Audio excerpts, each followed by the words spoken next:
आप सभी को जय मसीह की। प्रियो, वचन में जाएं इससे पहले हम कुछ बातों को समझें।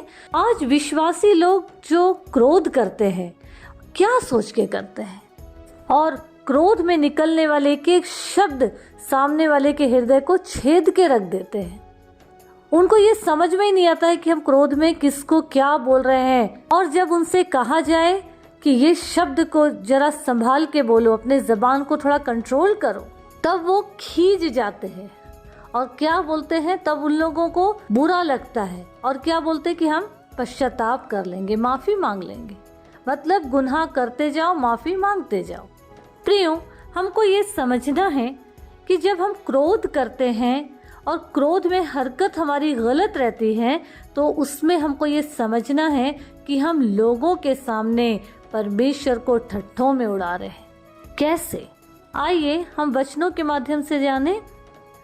अय्यूब की पुस्तक उसका 36 अध्याय, अगर हम 18 से पढ़ेंगे तो वहाँ क्या लिखा है? देख, तू क्रोध में भड़क कर ठट्ठा मत कर और न प्रायश्चित को अधिक बड़ा जानकर मार्ग से मुड़। हमको ये समझना है प्रियो, वचन क्या कह रहा है कि तू क्रोध में भड़क कर ठट्ठा मत कर। किसका मत कर? परमेश्वर का। और ये मत सोच कि मैं क्रोध के बाद जो भी गलत काम करूंगा उसके बाद मैं माफी मांग लूंगा। लेकिन यहाँ क्या लिखा? तू प्रायश्चित को बड़ा मत जान। और प्रायश्चित को बड़ा जान के कि माफी मांग लेंगे, प्रायश्चित कर लेंगे, ये करते रहो, तो वचन क्या कह रहा है? ना प्रायश्चित को अधिक बड़ा जानकर मार्ग से मुड़। मतलब कि हमको प्रायश्चित कर लेंगे बोल के हमको क्रोध नहीं करना है, गलत काम नहीं करना है, गलत बात नहीं करना है। आगे अगर हम 21 पद पढ़ेंगे तो उसमें क्या लिखा? चौकस रह, अनर्थ काम की ओर मत फिर, तूने तो दुख से अधिक इसी को चुन लिया। अगर हम कोई गलत काम करते हैं और अगर हमारे जीवन में कोई दुख आ रहा है, यानी कि आ सकता है, हमारी कोई अपराधों की वजह से हमारे जीवन में अगर कोई दंड आ जाए, कोई दुख आ जाए, तो उसको हम सह लेंगे। लोग अगर ये समझाएं कि परमेश्वर को क्रोध मत दिलाओ, अगर तुम्हारे ऊपर कोई विपत्ति आ जाए, परमेश्वर नाराज हो सकता है, ऐसे हरकत मत करो, तो फिर उन लोग क्या करते हैं? अरे देखा जाएगा जो होगा, ऐसे शब्द का उपयोग करते हैं। मतलब कि उन्होंने दुख से अधिक ये हरकतों को चुन लिया, गलत कामों को चुन लिया, गलत बातों को, गलत रास्ते को चुन लिया।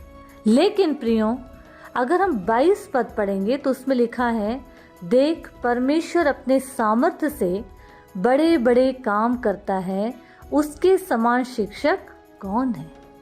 तो प्रियो, हमको ये समझना है कि अगर हमारे जीवन में क्रोध को हम पहला दर्जा देते हैं या उसकी कोई कीमत समझकर अगर हम अपने जीवन में क्रोधित होते हैं, तो ये मान के चलिए कि हम परमेश्वर के साथ या परमेश्वर का हम ठट्ठा उड़ाते हैं लोगों के सामने। क्योंकि जो मनुष्य क्रोध में आता है उसके जबान में कंट्रोल नहीं रहता, उसके विचारों में कंट्रोल नहीं रहता, उसके हाथ पैरों में कंट्रोल नहीं, यानी कि शरीर भी कंट्रोल में नहीं रहता।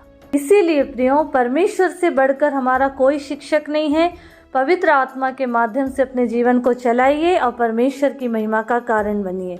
प्रभु यीशु मसीह इस वचन के द्वारा हम सबों को बहुतायत की आशीष दे। आमीन, आमीन।